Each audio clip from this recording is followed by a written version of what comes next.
இந்த ரஜினிகாந்த் என்ற அயோக்கியம் சொல்றான் புதிய இந்தியா பிறந்து விட்டது.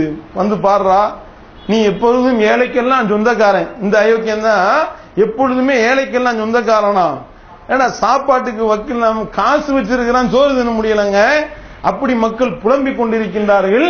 நான் புதிய இந்தியா பிறந்து விட்டது என்று சொல்லி இவன் போடுகின்றான் என்றால், ஓன்ட்ட உள்ள கருப்பு பணத்தை எல்லாம் நீங்க வந்து மாத்திட்ட. ஏன்னா இன்னும் சொல்ல போனா இந்த அயோக்கியம் தெல்ல தெளிவாகவே சொன்னான். அந்த ரஜினிகாந்த் என்ற அயோக்கியம் இருக்கிறானே, வரிகட்ட சொன்னாங்க.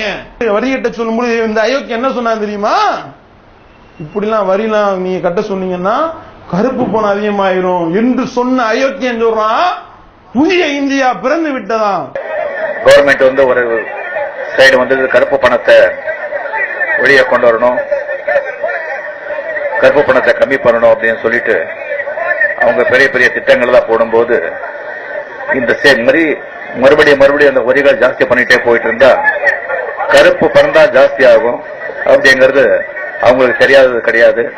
எல்லாருடைய ஒரு வேண்டுகோளையும் ஏற்று அவங்க டெபினெட்லி இந்த சேவை வரியை வந்து திரும்பி பெறுவார்கள் என்று நம்பி இடைப்பெறுகிறது. அப்ப புரியுதா அவங்களுக்கு?